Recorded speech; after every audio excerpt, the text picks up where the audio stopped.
qaar ka mid ah salaadiinta iyo cuqaasha beelaha awal bari ayaa kulan ballaaran ku qabsaday magaalada Burco waxaanay ka hadleen ilaalinta nabadgelyada iyo xasiloonida gobolkaasi saaxil waxaanay odayaashani tilmaameen inay ka go'an tahay inay si wada jir loo ilaaliyo ammaanka gobolkaasi saaxil iyagoo geesta kalena dhaliil soo jeediyay xildhibaano ay sheegeen inay iska hor keenayaan bulshada gobolka saaxil iyo dawladda waxaana hadaladoodii ka mid ahaa waxa weeyaan waxa isugu yimi waxa garadkii awal bari wasalaadiintii cuqaashi iyo waxgaradkii iyo odayaashii dhalinyaradii iyo xogayihii dawladda hoose Ismaan Maxamed Sheekh oo ku marti qaaday shirkada aanu ku leenahay cigaal alxamdulillaah rabbil caalamiin kol hadii wixii meesha ku jiray ka dhex guuxayay ka baxeen Soomaaliland iyo Ciise Muuse sharowgu khayruhu halka taas waa taas cid sirkiisa waxoogayba hadallah ka soo baxay la leeyahay Ciise Muuse bala colaad baabay ka wadaan meesha aba waxba ku dhex jira waxba ka soo guuxaya waxba ka soo buuran haddii annaga dawladdu isla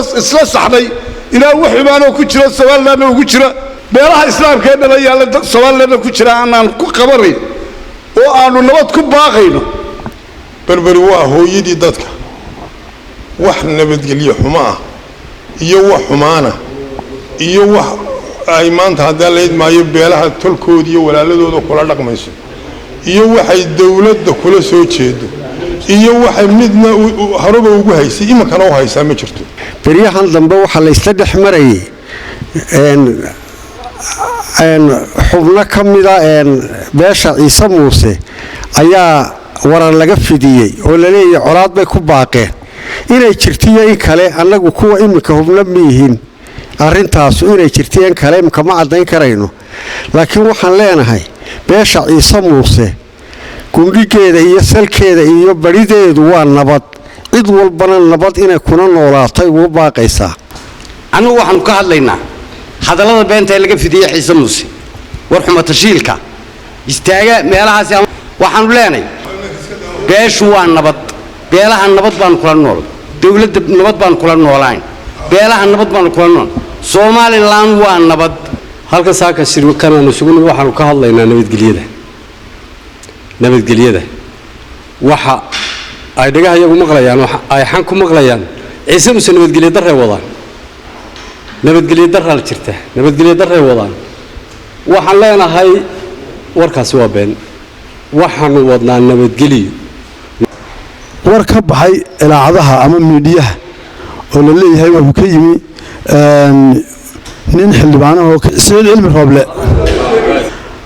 waxa uu xildhibaan ma qumana in dadka la soo colaad galiyo ma qumana waxa quman in dadka nabadda iyo horumarka iyo wanaagga iyo sharafka quman waxaan leenahay shirka inta arinta ka baxday ilaacadaha ama wargeysida ka baxday waan xambaaraynaa Soomaaliland annagu beelaha iyo dersiyada iyo dawladaha jaarka nahay ee nagu dhow iyo ummadaan ula dhaqanahay intaba waxaan kula noolaanaynaa wax la yiraahdo nabad wax dhaamaan yaan jirin nabad wax dhaama ma jiraan taasaanu ku hogaansanahay dawladana kula shaqaynaynaa hadaladii marka dhawaan ka baxay madaxtooyada ilaa xalay soconayna wax wanaagsan baa nooga muuqanayay taasna aad iyo aad baan ugu riyaaqaynaa sidaasaan dabadnaan ku hanuunsanahay sidaasaan ugu ogaanaysaan sidaasaan ku shaqaynaynaa sidaasaan ummadda dhan nabadda ugu hogaaminaynaa geestiisana xogayaha dawladda hoose ee Burco Ismaan Maxamed Sheekh Ismaan ayaa soo dhaweeyay hadalka odayaashaasi nabadgelyada dalka inuu waajib cid kasta ku tahay hadaan xukuumadda nahay waa soo dhaweynaynaa waa lagu waajib shacabkana waa ku waajib qof kastana nabadgelyadu waa waajib nin gaara ama qof gaarina nabadgelyo daro reerkiisa kuma sheegi karo afkoodana kuma hadli karo colaadna kuma gali karo alxamdulillaah rabbil caalamiin waxa weeye mahmaadii hadnu raxaro maqal ninka runtii ku baaqaya dagaal iyo ninka maanta doonaya in colaad wadankan ka abuuro ka alooso waxaanu leenahay ilaahay ku soo hadeeyay annagu haddaanu dawladda nahay wanaag baanu dadka shacabkayga kula dhaqmaynaa nabadgelyo daradana waanu ka soo horjeednaa ninka qof kastana waa u dan